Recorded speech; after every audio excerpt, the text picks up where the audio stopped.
Ka-Express, handa na ang Gilas Pilipinas Men's 5-on-5 na sumabak sa SEA Games 2025 sa Thailand sa kabila ng mga seryosong hamon sa kanilang pagbuo. Kinumpirma ni Coach Norman Black na bagamat naging tedious back and forth ang pag-finalize ng kanilang roster dahil sa dubious eligibility process ng mga organizer, ang koponan ay nananatiling competitive contender para sa ginto. Ang statement na ito ay sumusuporta sa pananaw ni PLC President Bambol Tolentino na naniniwala, Gilas can win the title again, and I believe that. Ang Gilas ay napabilang sa Group A kasama ang Vietnam at Malaysia, kung saan ang opener nila ay laban sa Malaysia sa December 14 sa Nimebutar Stadium na susundan ng laban kontra Vietnam. At ayon kay Coach Black, ang focus ay one game at a time at naghahanda na ang team sa scouting kontra Thailand at Indonesia na nasa Group B. Sa kabila ng kawalan ng ilang desired players dahil sa circumstances, at habang patuloy ang pag-aabang ng mga fans sa potensyal na pagsali ni Kai sa mas malalaking tournaments, ang current team ay binubuo ng mga quality players na sapat ang talent para maging champion. Ang roster na ito ay tinaguriang pinaka-athletic at quickest na Gilas lineup sa recent history. Kabilang dito ang mga current at former Japan B-League standouts tulad ni Ray Parks Jr., Fede Ravena, Matthew Wright at Jamie Malonzo. Kasama rin ang mga PBA veterans na sina Robert Bolick, Von Pemusal, Ralph Panopio, Abba Tratter, Justin Chua at mga college stars na sina Allen Liwag, Cedric Manzano at VJ Pre. Ang Samahang Basketball ng Pilipinas ay nagpahayag ng commitment na mananatiling competitive ang Pilipinas sa kabila ng mga eligibility restrictions sa hinarap. Tiniyak ni Coach Black na ang roster na ito ay binuo sa gitna ng matinding challenge at may puso at skill para manalo. Ang collective talent ng squad na binubuo ng mga high-caliber scorer at defender ay ang rason kung bakit nananatiling sure ball ang Pilipinas para sa gold medal ayon sa coaching staff. Ang pambansang koponan ay hindi nabuo sa ideal na paraan kundi sa pamamagitan ng tedious back and forth at dubious eligibility process, isang obstacle na kailangang basagin ng Gilas. Ang simula ng kampanya ng Gilas Men sa SEA Games 2025 ay nababalutan ng kontrobersiya.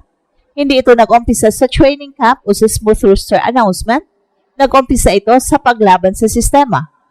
Ayon mismo kay Coach Black, ang proseso ng pagbuo ng team ay naging difficult because of the circumstances na tumutukoy sa constantly changing rules on player eligibility na ipinapatupad ng mga organizer sa Thailand. Ang sitwasyong ito ay nagdulot ng last-minute lineup changes kung saan ang team ay nawalan ng ilang key players, isang pahiwatig na merong dayaan na naganap. Dahil sa eligibility restrictions, ang Gilas ay nawalan ng ilang malalaking manlalaro tulad ng pagkawala ni Brandon Gonzalez-Rosser at Ange Kwame sa roster na nauna nang nabanggit at sa pagkawala ni Justin Brownlee na nagpilit kay Coach Black na mag-adjust. Ang coach mismo ang nagkumpirma, we know we lack a little bit of size as far as height is concerned. At ang adjustment, ang Gilas ay aasa sa kanilang speed at shooting. Ang lineup ay binubuo ng mga perimeter threat at athletic wings, sina Ray Parks, Fede Ravena, Matthew Wright at Jamie Malonzo mula sa Japan B-League. Kasama ang mga sharpshooters na sina Robert Bolick, Von Pesumal. Ang strategic implication ay malinaw. Gagawin ni Coach Norman Black ang team na isang running, defensive at perimeter-heavy squad. Ang lack of size ay papalitan ng pace at three-point accuracy, isang speed system na inaasang magiging walang awas sa Group A. Sa kabila ng challenge na ito, nananatiling mataas ang kumpiyansa ng delegation, ipinahayag ni PLC President Bambol Tolentino ang kanyang paniniwala. Gilas can still win the title again, and I believe that.